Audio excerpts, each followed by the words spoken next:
hey everybody, it's Pat Kolbeck. There seems to be a lot of confusion over what exactly happened last Friday when the Michigan Supreme Court ruled in a 7-0 unanimous decision that all the executive orders issued by Michigan Governor Gretchen Whitmer that rely upon a state of emergency beyond April 30th of this year are null and void. That's a big deal. A lot of people in the media are actually presenting the governor's talking points, which states that it was a partisan 4-3 decision. Okay, it's just to be clear, there's two parts of the Michigan Supreme Court decision. The substantive part that dealt with specifically the executive orders issued by the governor, that was unanimous. A unanimous smackdown of the governor's unlawful declarations of state of emergency and her subsequent executive orders. That was unanimous, bipartisan, unanimous. The 4-3 split decision was on the constitutionality of the 1945 law that she's been leaning upon to make her executive orders. That's the legal basis for her executive orders. So that has been deemed unconstitutional by a majority opinion. All right, so why is the press reporting a 4-3 partisan decision rather than the 7-0 partisan discussion? Well, anybody who's been watching the media for a while here understands that there is a distinct bias in our media. They're just repeating the talking points that were given to them by Governor Whitmer. Another one of those talking points that I think it's important for everybody to understand is that the governor is stating that she has 21 days for her order still to be in effect. And that's not true either, guys. No, it's effective immediately. If you actually look at the decision that was made by the Supreme Court, it specifically says that it is that her orders are null and void now, not in the future. Now. And now, by the way, was I think 4:39 in the afternoon on October 2nd. For a lot of us, we realized that these orders were null and void from the time she issued it because they were flatly on the face of it, they were unconstitutional. We knew that. But now it's official from Michigan Supreme Court that her orders, particularly those that depend on state of emergency, are null and void. So I think that's very important. Now, there's a little bit of chaos, right? Because the media is going off and reporting the governor's talking points and ignoring the actual Supreme Court ruling and what its impact is.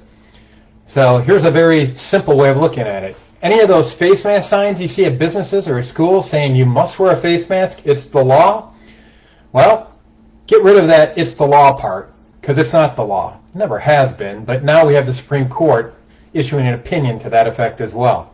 It's not the law. If these businesses wish to go off and continue a keep your mask on policy on it, that's their choice. It's also your choice as a consumer not to go frequent those businesses. If your kid goes to a school where they're still saying that it's the law, well, first of all, it's not the law.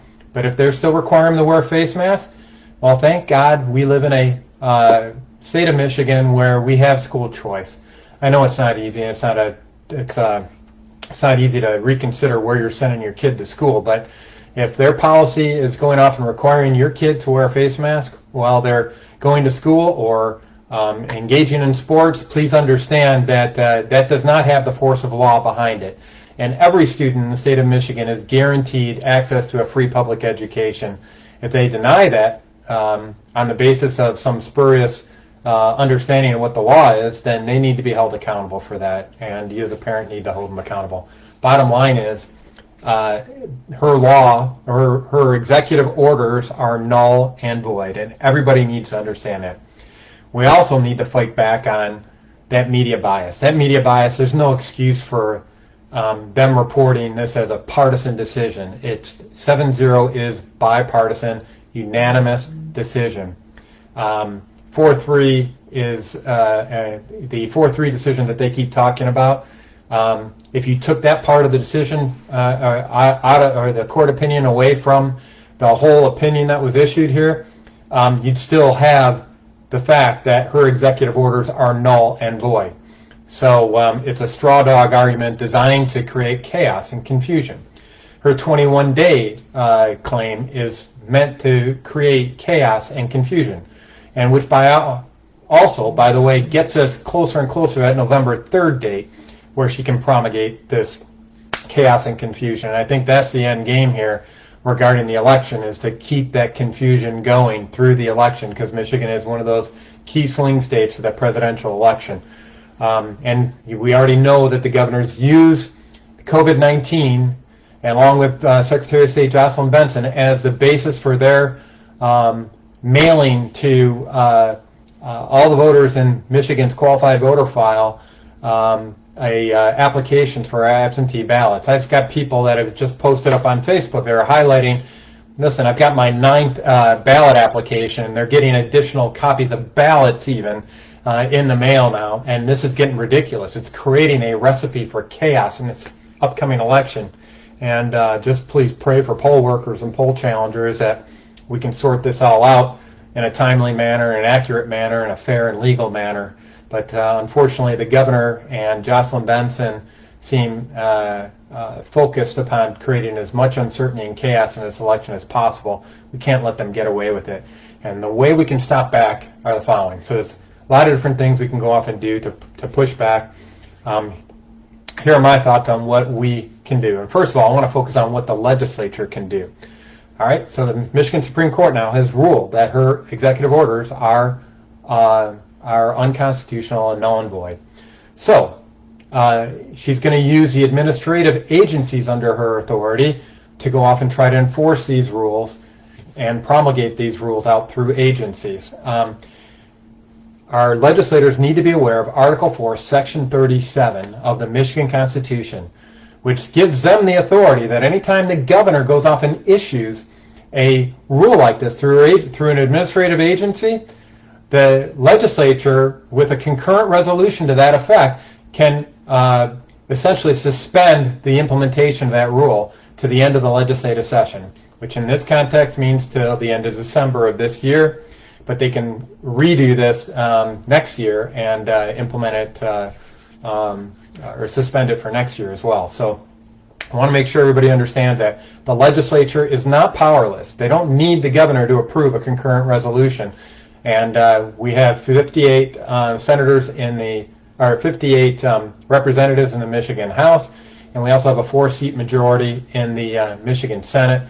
So we just need to go off and start acting in a manner that's responsible and holding her accountable for her unlawful acts. So please, that's what our legislature can do. What can the people do? Well, we got to get the truth out. The media is giving more credence to the term fake news every single day, particularly here in Michigan, when they promote the governor's talking points. We can't let them get away with that. So we need to get out the truth. So please go to letsfixstuff.org. There's a post that summarizes all the stuff I'm talking about here, puts links to the actual source information, i.e. the actual Supreme Court decision, the actual bills that or the state or public acts that were in question. It actually provides references to the Michigan court rules regarding the 21 days, and it provides an excellent legal summary by Attorney David Coleman at the Great Lakes Justice Center that just knocks it out of the park and very clearly. Dave's a good friend of mine, and I'm just so proud of him and the way he's defended our liberties throughout this whole crisis, especially most notably Carl Mankey, but also the Frisky family up in northern lower Michigan. So anyway, all these references are there. Go to letsfixstuff.org and you can find that information. The other thing we can go off and do is I'm just tired of this news not getting out there. So I created a website called puremichiganfacts.com. And if you go to that website, there's some sample ads that I'm putting up there that I want to get up on billboards all across the state. And if I get $50,000 in donations, I can get those billboards all across the state. I can't do it on my own. My wife and I are barely getting by this right now. I need your help if we're going to go off and do this to get the truth out. So if you go to puremichiganfacts.com, there's a way to go off and donate either online or write a check. Obviously, online would be better because the faster I get this, the faster we can get it up on billboards. There's digital billboards. I've already identified where they are. We can get this statewide throughout the state. and for around $50,000. So if you can help out on that, that'd be great. But now's the time to stand up. Guys, the Michigan Supreme Court has given us a great ruling on Friday, October 2nd. And essentially, the way I like to look at it is that we've been living in this cell for 193 days, 194 days or so, but who's counting? And the Michigan Supreme Court has opened the cell door up, thrown away the key, and a lot of us, frankly, are still sitting in the cell, not realizing that we can go outside and enjoy freedom again. I'm just encouraging everybody to let everybody know that that cell door is open. It's your choice now whether or not you want to walk out and enjoy the blessings of liberty. We now live under the rule of law once again. Under Gretchen Whitmer, she's trying to make us into a banana republic. No, guys. We're a constitutional republic. And if there's one silver lining on this whole crisis, it's that I think people are starting to get an appreciation for good old civics. They're going off and reading their Constitution. They're reading the statutes. They're reading the court opinions. There's no shortcut to liberty, folks. The price of liberty is eternal vigilance. There's work that goes into that. Please get digging into your civics. Spread the news that Michigan is open. I've been saying that for a long time, but now we got 7 Supreme Court justices in Michigan saying the same thing, which is nice to see. Encourage our legislators to go off and leverage their Article 4, Section 37 responsibilities. And also, one last plea that I'd have is that Michigan legislature, you can see it, if you don't realize it by now, the governor is at war with this rule of law. She's at war with the people that put this Constitution together. I mean, that's what it is. We, the people, put together a Constitution. When she goes off and acts in an unlawful manner, she's not helping the people of Michigan. She's actually harming the people of Michigan. And I'm not just talking about the rule of law either. Her policies are demonstrably harmful to the citizens of Michigan, whether it's the policies that she put in place around senior living centers, which she deliberately hid the data on for so long. And Stephen Crowder on Friday, I was at an event there, were just amazing.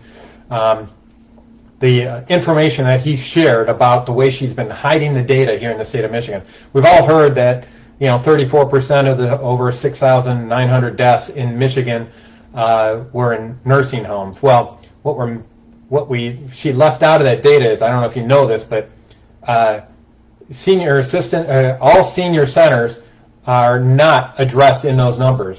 So if you're in assisted living, if you're somebody who's transferred into a hospital after living in a nursing home or senior living center or assisted living center, you are not included in those metrics. So in other words, that percentage of the 6,900 or so deaths is actually going to be much higher than 34%, potentially as high as 50, 60, maybe even 70%. We just have a tough time nailing down what the numbers are, but we do know that the governor's hiding the actual true amount. We know it's higher than 34%. So, and that's just the harmful part as far as life and death is concerned. How many businesses have been killed? How many people have lost their jobs, their source of income? Governor Whitmer's policies are harmful, not helpful. And I believe that, in addition to the fact that what she has, and that the Supreme Court has now affirmed that she's been acting in an unlawful manner for all this time, I think those are grounds for impeachment. And if all it takes is one of our Michigan State House reps to introduce the articles of impeachment to get the ball rolling. They'll need a majority of votes to get it out of the Michigan House, and then it goes over into the Senate. And the Senate has a 4-seat majority. All they need is 4 votes from the Democrats. Democrats that are willing to go off and defend the rule of law, that are willing to go off and defend and hold accountable the governor for the loss of all these lives, the loss of all these businesses. All we need is 4.